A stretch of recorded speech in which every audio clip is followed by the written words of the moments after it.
Él, por ejemplo, en ese momento tenía las políticas de las convivir, que yo no estoy de acuerdo, que no estaba de acuerdo con eso. Entonces, yo siempre lo he conocido desde hace muchos años. De hecho, esta es una anécdota, él estudiaba en mi colegio desde niño. O sea, lo conozco desde el colegio. Después ellos lo sacaron del colegio donde estudiamos, el Colegio Benedictino de Medellín. Y lo conozco entonces desde niñito. Él era de los grandes, los chiquitos siempre conocen a los más grandes. En el colegio siempre dicen, era este. Y Álvaro Uribe era conocido desde el colegio.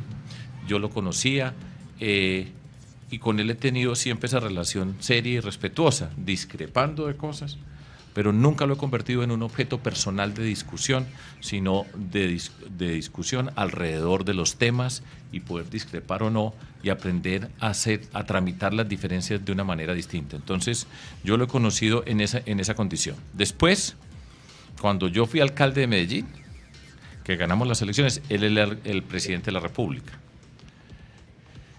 Por ejemplo, a mí me tocó en Medellín liderar el proceso de reinserción de autodefensas y paramilitares que habían negociado con el gobierno de él, que él negoció con ellos, un proceso de desmovilización, y a mí como alcalde me tocó recibirlos y empezar a liderar ese proceso de reinserción. Por eso sé mucho de reinserción, es que yo he aprendido mucho.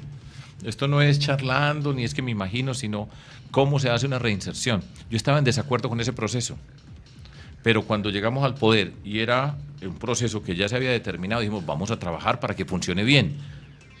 Y así hicimos. Y yo como alcalde de Medellín tuve una relación seria y respetuosa con el gobierno de él. Y tuve, por ejemplo, trabajo con Luis Carlos Restrepo, que era el alto comisionado, a quien yo conocía desde Bogotá como el psiquiatra, como una persona activa en el mundo intelectual, etcétera, y con él trabajamos. Y trabajamos bien, con seriedad. En algunos momentos discutíamos, pero yo no puedo decir nada diferente a que trabajamos siempre con respeto. Y cada diferencia tramitada en medio de la discusión, y esa es mi experiencia con él.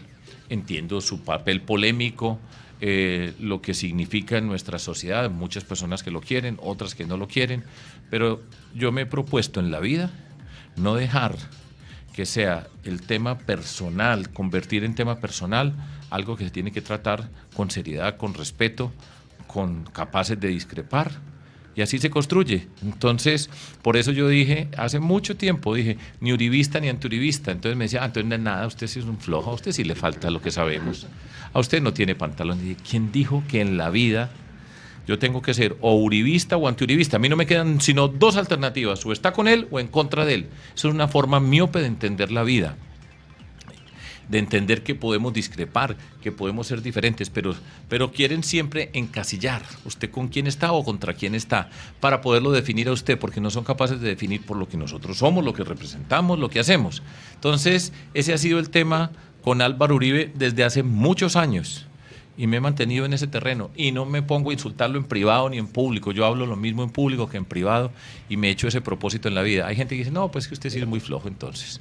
Si ese es el valor que creen, que hay que ir insultando a la gente, decir una cosa por debajo, otra por arriba y estar tal cosa, entonces no soy yo la persona. No vote por mí si esa es la condición que tiene. Que insulte, que agreda y que sea valiente porque agredó a otra persona.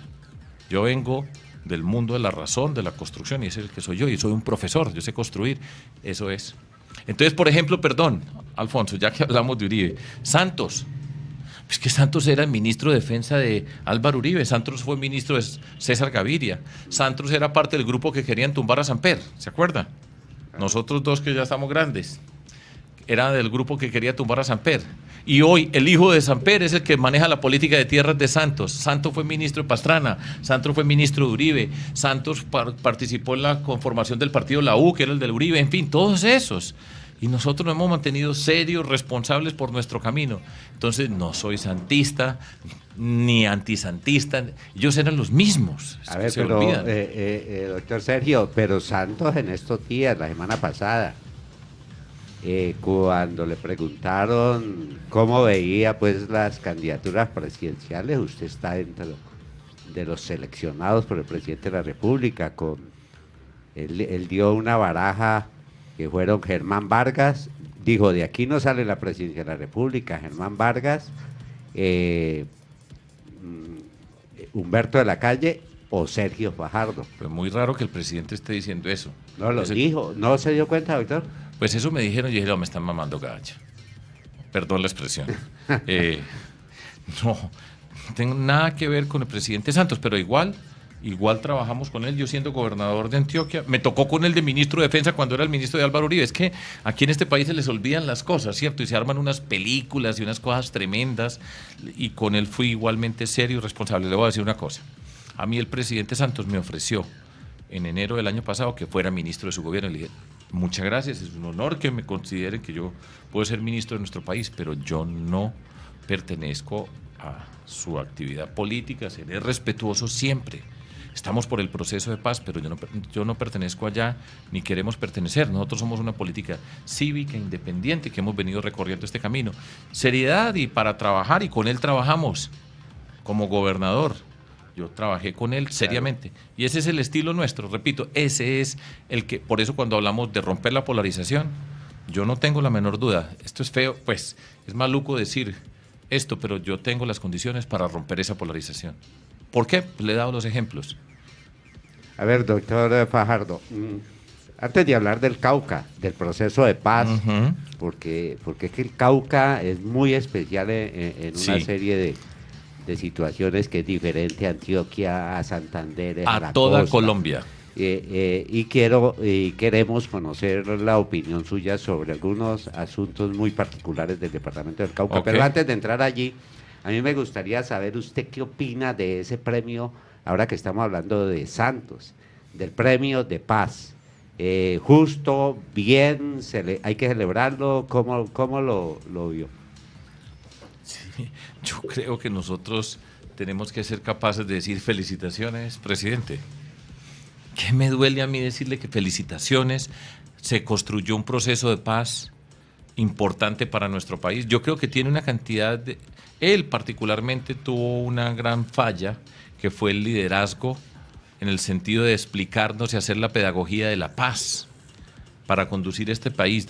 Durante 4 años se negoció y no hubo un proceso de educación, de pedagogía para toda Colombia para explicar las bondades de la paz, qué significa construir la paz, cómo se construye, cómo se transforma, explicar los obstáculos para que cuando a uno le explican y después llega el obstáculo, pues uno ya sabía. Entonces a él le falló, pero yo creo que además en materia grave, la falta de liderazgo para hacer la pedagogía de la paz, pero el proceso fue importante para nuestro país y me parece muy bien que se gane el premio Nobel. Ni me da rabia ni me mortifica que un colombiano pueda recibir esa distinción. Tengo mis observaciones, como la estoy diciendo, pero el proceso de paz es importante para Colombia. Tenemos que aprender a ser generosos.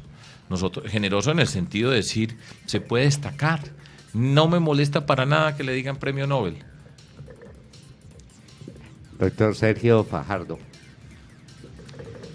Antes de entrar al Cauca... Tranquilo, escúcheme. Que yo no me voy.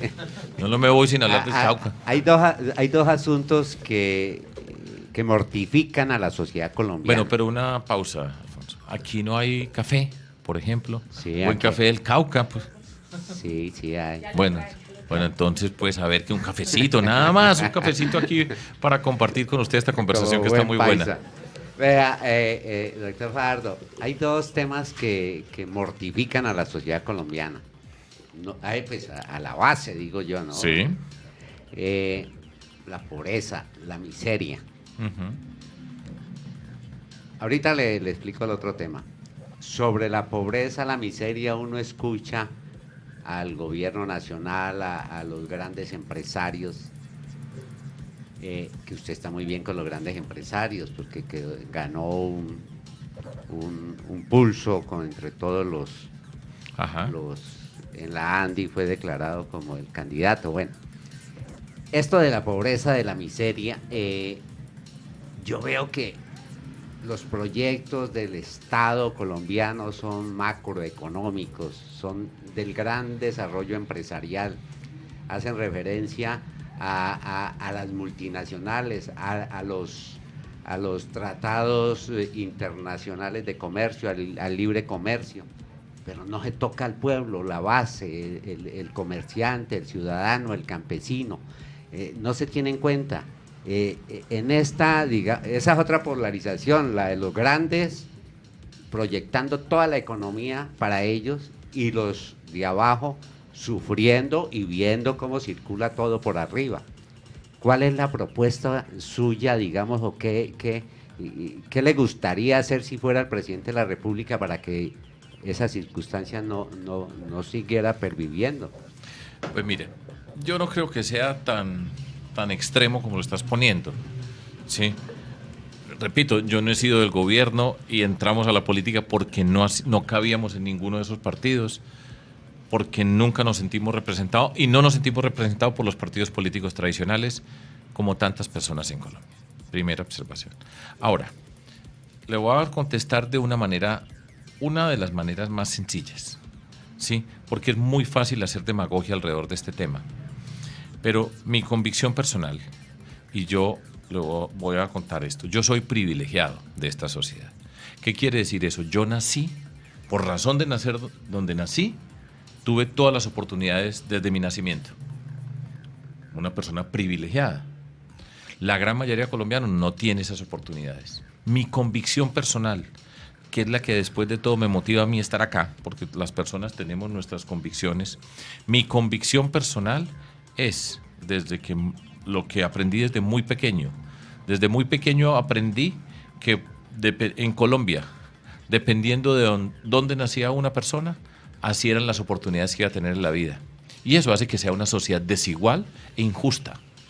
Y es profundamente desigual Colombia, eso está estudiado, estamos en la cabeza de los países desiguales en el mundo.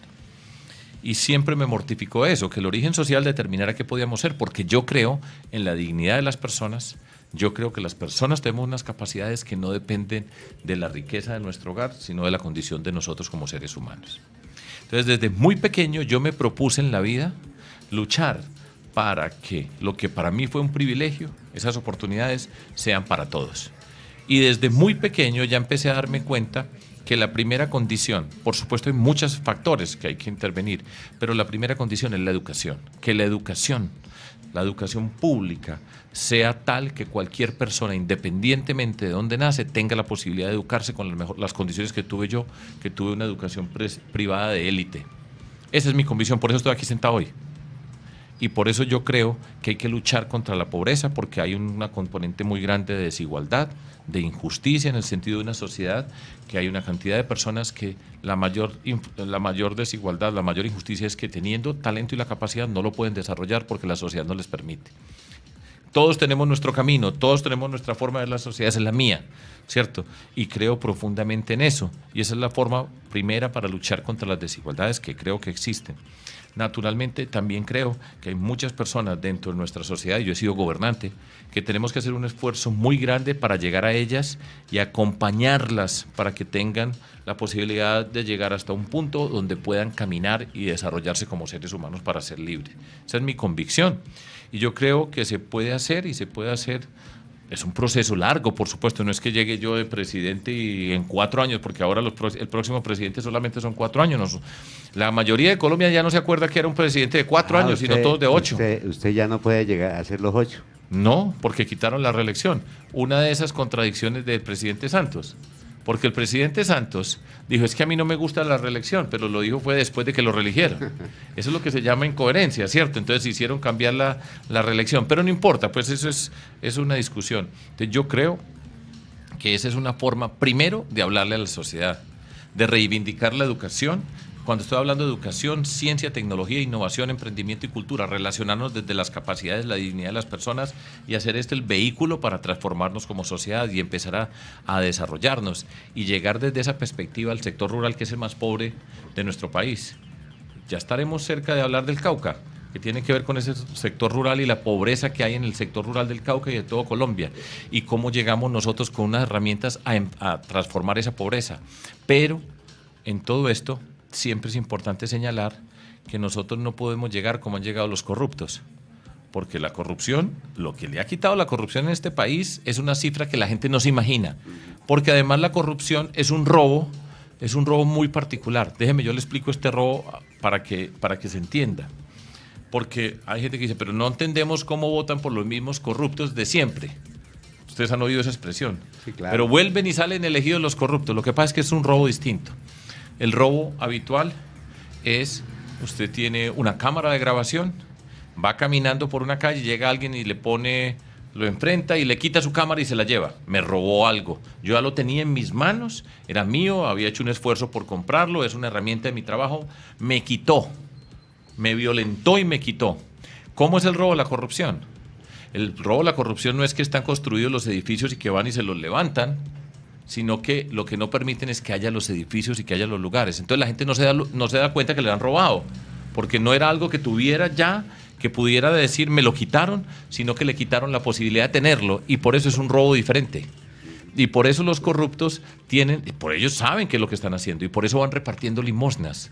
Limosna en el sentido que le van diciendo a usted le voy a dar esta cosita y empiezan a darle a cada uno, le dan pedacitos de lo que se roban. Ellos saben que tienen que dejar una plata para repartir, para que la gente después no solamente le robó las oportunidades, sino que le tenga que dar las gracias. Y ese es el reto de la lucha contra la corrupción. Y la lucha contra la corrupción es una lucha contra la pobreza, porque se están quedando en los bolsillos de los corruptos, se quedan con las oportunidades de la gente. Doctor Fajardo, es que hablando de corrupción, yo tengo un concepto que me gustaría que ratificarlo o discutirlo. rectificarlo. Ok. La corrupción sale de las universidades. No hay un campesino, no hay un comerciante, no hay un ciudadano del común que no sea profesional, que sea corrupto. De ahí, para ser corrupto tiene que haber sido graduado en una universidad para poder ser alcalde, gobernador, senador, representante a la Cámara, cualquiera de los cargos, ministro o gerente de una institución. Yo digo, hombre, la educación en Colombia, ¿qué nos está dando? Primero, un estado absoluto de corrupción, desde el magistrado, presidente de una corte, hasta el alcalde del más mínimo municipio, están robando, son corruptos, todos profesionales. Esa circunstancia me pone a pensar, bueno, para ser corrupto, entonces hay que ser. Permítame, le digo otra cosa, pues, para reforzar lo que estoy diciendo, doctor Sergio. Los ingenieros, respetando mucho, no, me refiero a las nuevas generaciones, que es donde se ha venido intensificando este despelote de este país. Los ingenieros todos se gradúan de contratistas. Yo no sé qué más haga un ingeniero civil en este país, si no es contratar. Los médicos ya no se están graduando como médicos, sino que están graduando como gerentes de IPS, gerentes de ESE, pero lo que menos veo yo que le interesa a un médico es la medicina. Los abogados igual, ellos no se gradúan en jurisprudencia, sino que se gradúan con la intención de ser concejales, diputados, ministros de justicia. Es decir, la educación en Colombia está diseñando profesionales para el sistema, para el Estado y para que esto cada vez florezca más. ¿Yo estoy equivocado, doctor Sergio? Sí estoy equivocado por la generalización. La expresión tuya es expresión de un malestar que es legítimo y que está en muchas partes. Y afirmar pues que todos los que roban son profesionales, pues no es cierto. No es cierto en el sentido que hay muchos que sí, pero hay personas que no son necesariamente profesionales, que tienen también comportamientos corruptos.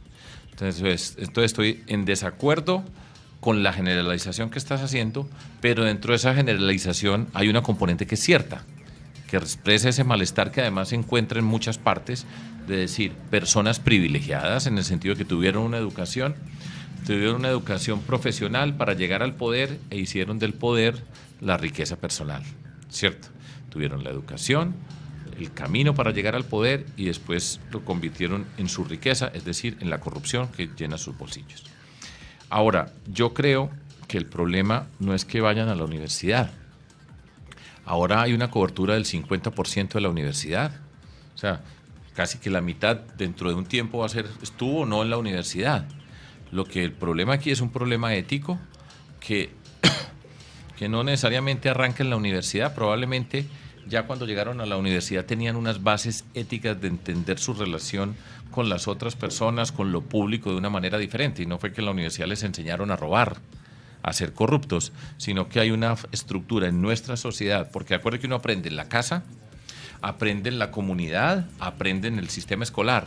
Y yo creo que en Colombia hay un choque entre esas tres condiciones, casa, sistema, comunidad y sistema escolar, donde tenemos unos cables cruzados. Y por eso, entre las cosas que nosotros proponemos para nuestro país, es un proceso de cultura ciudadana, de pedagogía ciudadana, de la legalidad, de revisar dónde es que estamos parados nosotros, cómo es que estamos tomando decisiones en nuestra sociedad, qué es lo que está pasando con estas personas que estamos viendo con esa nitidez que nos están robando. Entonces, es un llamado a mirar los valores y lo que tú estás haciendo y la forma como yo lo interpreto. Por supuesto, en las universidades hay que pensar qué es lo que está pasando allí, ¿cierto? Qué tipo de formación se está dando y de qué manera se hace. Pero no lo pondría, pues, decir, es que se tiene que ser profesional y los profesionales son corruptos, hace parte de nuestra sociedad. No, doctor Sergio, yo quisiera aclarar un poquito. Porque yo soy profesional, por ejemplo, y soy político. Claro, y ha sido profesor universitario, sí. Pero le pregunto es porque uno ve el estudiante o ya el profesional que se gradúa con su cartón, es una angustia, no es la alegría de salir a trabajar y a entregarle a su sociedad lo que sabe, sino que es la angustia, la incertidumbre de ahorita qué voy a hacer. Entonces, a repartir hojas de vida, a ver dónde cae y quién le recoge una hoja de vida. Yo creo que la educación falla en ese sentido, porque el profesional debiera salir es con la alegría de salir a trabajar y no con la angustia de mirar quién le va a dar trabajo.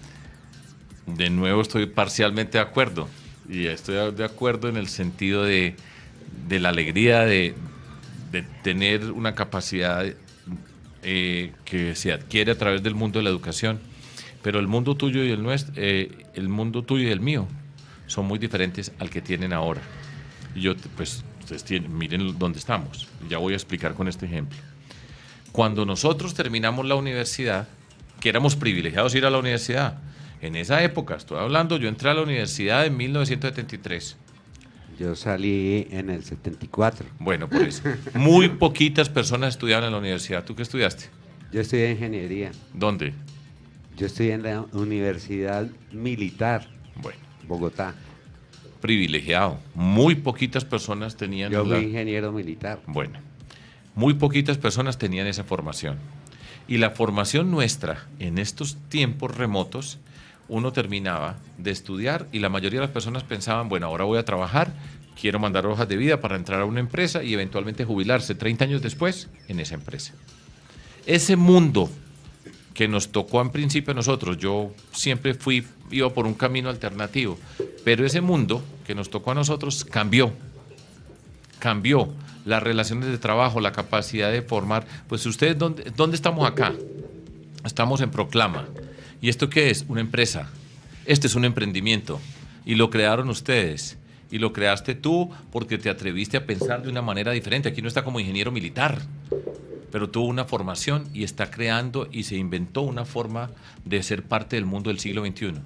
Los ingenieros militares jamás se imaginaron que podíamos tener una transmisión por Facebook Live y que nos pudieran estar escuchando. Este es un emprendimiento y el mundo de todo este grupo nuevo de jóvenes es un mundo diferente al de nosotros. Y la educación significa algo diferente. Es un equipaje que tiene para construir, para crear. Se van a tener que agrupar de diferentes maneras, con diferentes disciplinas, resolver diferentes problemas. Van a tener muchos trabajos toda la vida. Y nosotros, la generación nuestra era la generación que buscaba tener un trabajo, llegar allá, subir dentro de la empresa y terminar en esa empresa. Ese mundo se acabó. Y nosotros nos podemos quedar quejándonos porque se acabó ese mundo o entendiendo que es apasionante. Porque yo siempre creo que este es el mundo. Yo tengo hijos, 30 y 27, millennials, y han trabajado en 4 o 5 partes, están pensando de otra manera. Y nosotros, los mayores, lo que tenemos que hacer es saber educar para que tengan esas alas, vuelen, para que puedan crear, para que haya posibilidades de emprendimiento, para que tengamos una sociedad donde no estemos preocupados por la trampa y por la violencia, sino precisamente para construir para ellos. Yo creo que ellos tienen toda la capacidad y van a ser capaces de hacerlo. Nos toca hacer un esfuerzo a nosotros que somos una generación de transición. Nosotros cambió el mundo. En la mitad del camino pasamos de la revolución industrial a la revolución digital y nos tocó en la mitad. Y apasionante, y apostarle, y siempre es el conocimiento, siempre la educación, con otras formas para que creen, para que se multipliquen, para que los cafés sean especiales, para que podamos llegar al campo y producir de una manera diferente y no estar atrapados en esta violencia que nos ha bloqueado a nosotros. Un país como Colombia, fíjense ustedes, que hace poco el gobierno nacional pasó la plata de las regalías de ciencia y tecnología para hacer vías terciarias. Eso significa que Colombia no tiene ni vías ni ciencia. Se necesitan, por supuesto, las vías, pero un país que no le ha apostado a la educación. Este es un país que no le ha apostado a la ciencia, la tecnología, la innovación, el emprendimiento y la cultura. Cuando nosotros le apostemos a eso, como lo haremos nosotros en el poder, tengan la certeza de que vamos cambiando esta sociedad, cambiamos de protagonistas. Toda la vida guerrilleros, paramilitares, narcotraficantes, ilegales y corruptos. Siempre estamos hablando de ellos. Pero no hablamos de maestras, maestros, la innovación, el emprendimiento, la cultura, la capacidad de crear, todo eso. Y nosotros tenemos la capacidad. Esa es mi convicción. Entonces, yo creo que podemos hacer muchas cosas, que el mundo de la educación se tiene que transformar de muchas maneras, pero nosotros podemos hacer cosas diferentes en este país. Y lo estoy diciendo por la experiencia. O sea, yo creo, por supuesto, que mi forma de entender la política y lo público es de principios, ideales, sueños y mostrar cómo se hace en realidad. A ver, doctor Sergio Fajardo, precandidato a la presidencia de la República. Yo sigo con esa inquietud. Bueno, después volvemos a hablar de eso, de esa polarización, de esa falta de unión entre los alternativos. ¿Se les puede decir alternativos? Pues sí, por fuera de la estructura política tradicional, ¿cierto? Bueno, los partidos tradicionales. Pero hablemos del Cauca, doctor. Hablemos, pues. Mire, vea, en el departamento del Cauca, obviamente que usted andando con el ingeniero Santiago Zambrano, tiene que tener una información muy a fondo, muy crítica también, sí, claro. muy especializada. Me parece que el doctor Santiago Zambrano, uno de los hombres valiosos que el Cauca no ha sabido aprovechar. Por esa falta, inclusive por esa politiquería, por esa falta de mirar la gente que realmente puede servir, porque no se mira a los que sirven, sino que se miran a los que pueden ayudar a los torcidos, a los negocios. Pero bueno, el departamento del Cauca hay una gran expectativa que haría referencia, digamos, a la implementación de los acuerdos de paz, y sé que usted fue un fervoroso impulsador del proceso del sí, cuando se sometió al plebiscito. Sé que usted no los va a volver trizas como están pensando en otros lados. El Cauca tiene una circunstancia que yo veo muy difícil, la implementación de los acuerdos de paz. Por ejemplo, en el punto 1, tierras, formalización y legalización, el problema indígena. La Constitución Nacional tiene organizada la territorialidad colombiana en los departamentos, municipios, distritos y entidades territoriales indígenas. Todos tienen sus límites. Yo no sé por qué el constituyente ni el legislativo nunca le pusieron límites a una entidad territorial como las entidades territoriales indígenas. Entonces, no sé, y todos los días padecemos el problema, digamos, los indígenas pidiendo territorios, el gobierno ofreciéndoles y no cumpliéndoles. Esa circunstancia de tierras, aquí también hay la otra parte de las comunidades, los consejos comunitarios negros, que fueron desplazados. Aquí pues los grandes campos agroindustriales de la caña de azúcar fueron territorios negros, ancestrales. Esa aplicación de ese primer punto, por decir algo. ¿Usted cómo lo ve, doctor Sergio Fajardo? Pues mira, el Cauca tiene una condición muy particular en Colombia. Y he hablado bastante con Santiago y yo lo que le digo a Santiago es que hay que perseverar, ¿cierto? Porque no nos van a nosotros nunca nos van a abrir la puerta para que dicen, vengan ustedes tan queridos, tan preparados, con esa convicción, vengan que le vamos a entregar el poder. Nuestra experiencia lo demuestra, ¿cierto? Nos metimos y nos atrevimos y hay que perseverar y no rendirse. Y es difícil y hay tantos obstáculos. Pero esa es una observación y he hablado con Santiago acerca de estos temas, por supuesto, acerca del departamento del Cauca. Esa composición de 20% indígena, 20% afro y 60% mestiza es única en Colombia. No hay ningún departamento que tenga una característica análoga en el sentido que tiene el departamento del Cauca.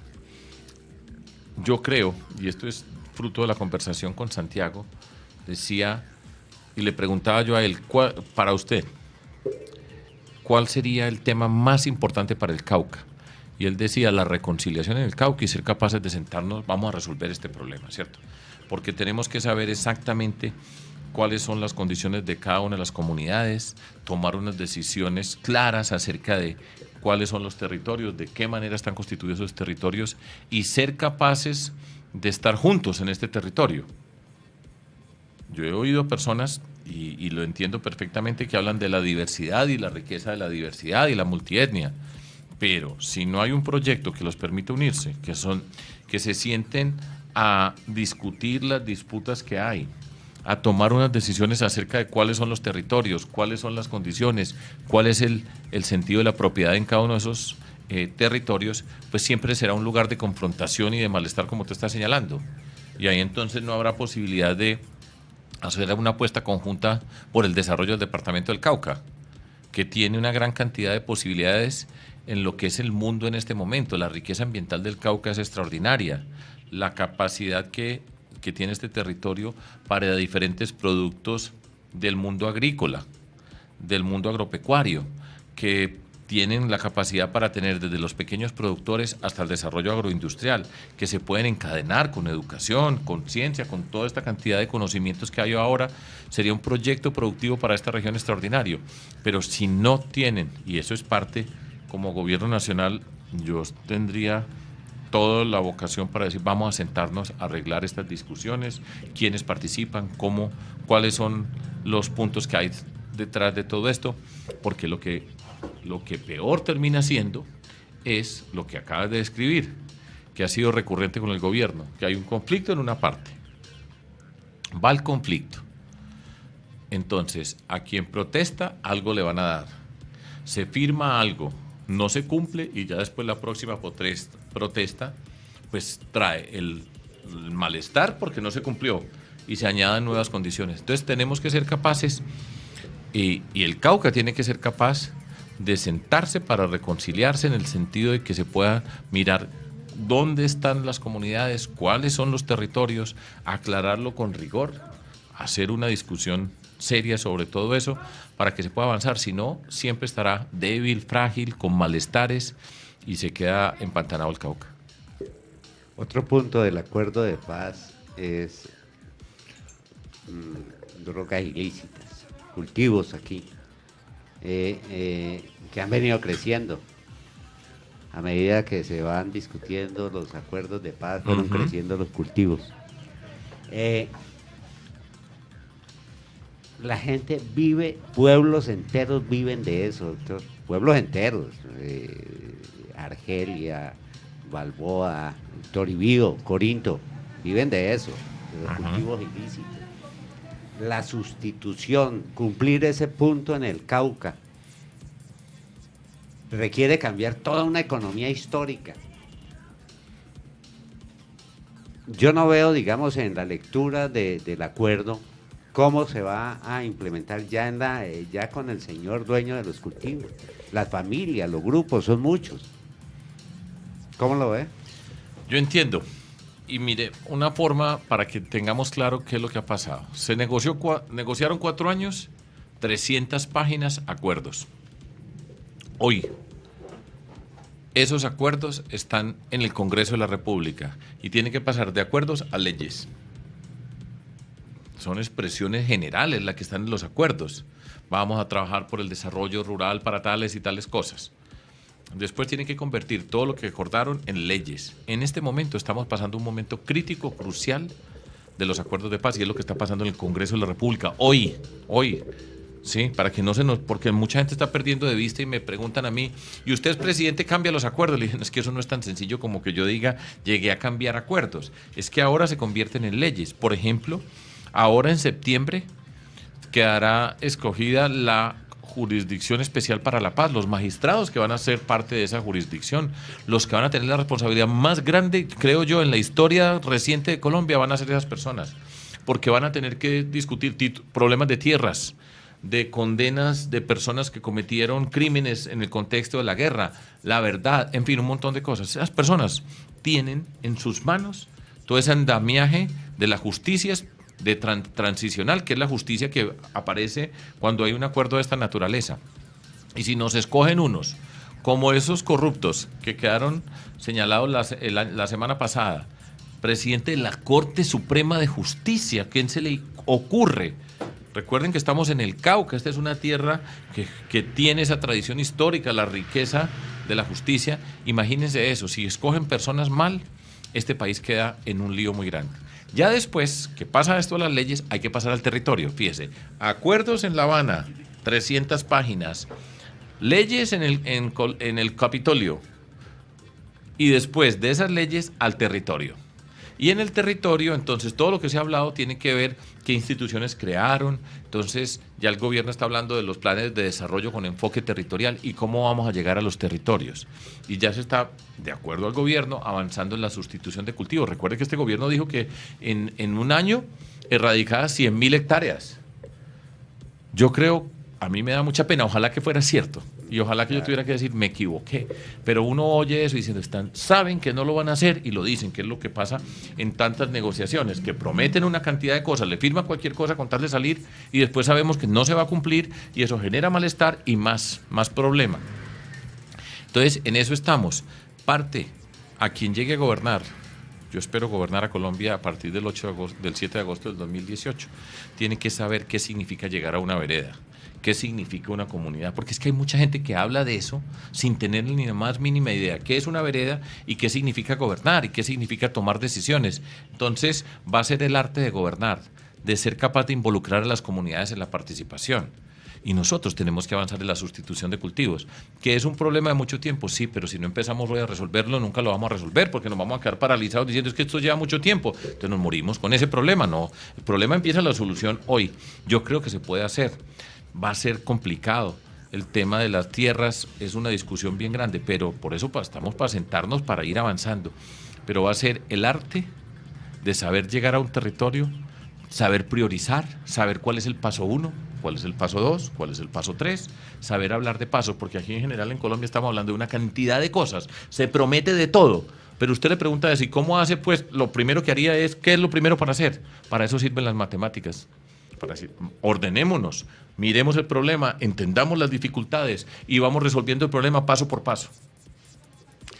Es apasionante, dificilísimo. Claro, doctor Fajardo, no quisiera, es que hay tanto asunto. Yo quería hablar con usted de minería ilegal, de la minería del oro. Santander de Quilichao, le informo, no sé, usted tiene que saberlo. Sí, yo sé. Quilichao significa tierra de oro. Eso me lo explicaron Aquí acá. hubo hace unos muertos, hace unos 2 años, 3 años. Es que yo estaba de gobernador de Antioquia sí. Y me acuerdo leyendo y sabiendo que aquí en Santander de Quilichao había habido un derrumbe donde murieron unas personas. Nosotros tenemos en Antioquia, cuando yo era gobernador, hubo derrumbe en Buriticá. En fin, yo sé bastante acerca de minería. Vamos a hablar de eso. Es que mire, asesores, el reloj, acosando a todo el mundo. Cuando hablamos de minería, cuando hablamos de víctimas, un problema que sí quisiera una frase suya. La ley de víctimas, muy bien, en la carrera séptima, en la Plaza de Bolívar. Suena muy bonito allá. Aquí en Lomitas, aquí donde están las víctimas, no suena. Eso le ha fallado a este gobierno, la implementación de la ley de víctimas, que eso ya viene desde el 2011. ¿Alguna esperanza para las víctimas, doctor? Pues por supuesto que sí, la esperanza. Y repito, es responsabilidad de este gobierno. No es de nosotros. Nosotros queremos cambiar este gobierno. Nosotros queremos cambiar la forma como se conduce la política en Colombia. Por eso estoy aquí yo, ¿cierto? Entonces, pues ellos tendrán que responder por lo que han prometido, por lo que no han cumplido, por su incapacidad o por las razones que sea, pero es responsabilidad de ellos. Ahora, de nuevo, cuando usted hace todas esas promesas tan grandes, esa es una de esas, a mi modo de ver, uno de esos aspectos que caracteriza la política en Colombia. Uno es que para cada problema traemos una ley para resolver el problema y nunca pensamos por qué fue que tuvimos el problema, si no traen otra ley para resolverlo y no se miran las causas. Y la otra es que prometemos o hablamos de unas cosas tan generales que suscitan, todos estamos de acuerdo, ¿sí? Pero pasar de esa nube tan general a un territorio para hacer las cosas, hay una distancia infinita. Y las cosas pasan en el territorio. Y esa incapacidad de nosotros de pasar para lo general se promete para todas las víctimas de Colombia toda una cantidad de cosas en forma directa. Todo el mundo queda esperanzado, ilusionado. Y después el aterrizaje es la desilusión de tantas personas. Porque pasar de eso a ir haciéndolo, hay que hacerlo de manera progresiva, hay que saber priorizar quiénes van de primero, en qué territorio, de qué manera, etcétera, etcétera, etcétera. Pero se prometen todas las cosas en la vida y después se incumple. Y eso genera un malestar que se traduce en una frase que yo no he podido recordar, pero estoy seguro que la escuché desde muy niño.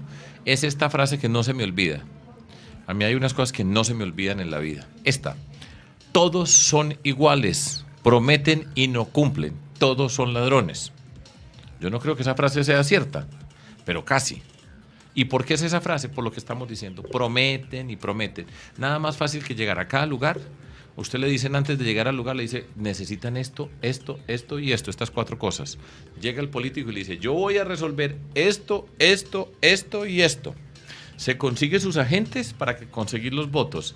Él es el que nos va a resolver los problemas. Se desaparece, no cumple y ya es muy tarde. Doctor Sergio, ¿hubo compromiso ciudadano en Santander de Quilichao para esas firmas? Estamos en este compromiso acá. María Victoria Villamil es la persona que está liderando nuestro equipo acá. Yo ya le firmé, ¿no? Muchas gracias y cada firma para nosotros es un orgullo. Y a todas las personas que nos están escuchando, que quienes quieran participar con nosotros para recoger firmas, bienvenidas. No hay nada para repartir. Nada. Hay unos ideales, unos sueños, unos principios que son los que nos dan la energía para salir a una calle a decir vamos a conseguir unas firmas, vamos a cambiar este país. ¿Y cómo va a pelear usted contra un pueblo que todos están esperando que les den algo? De nuevo, yo creo que no todos. Y además, cuando uno le llega a una persona, el reto es llegarle a cada persona. Y cuando uno llega a una persona y le dice, usted no tiene precio. Para mí, usted es una persona, esto es lo que nosotros le proponemos. Y al lado está el que le dice, le doy 100.000. ¿Sí? Yo creo que la mayoría de las personas, si le llegamos y le explicamos, se va por el respeto y no por 100.000 pesos, que se le acaban en 2 segundos. Pero ese es el reto político, tenemos que llegar a todos los rincones. Doctor Fajardo, se puede. Que Dios lo bendiga. Muchos éxitos. Muchas gracias por haber estado en Proclama del Cauca. Gracias a ustedes por invitarme acá. Sé cuántas personas nos están escuchando. Les agradezco profundamente y tenemos un equipo acá en el Cauca y en el Cauca también se puede y nosotros somos capaces de hacerlo. Muchas gracias.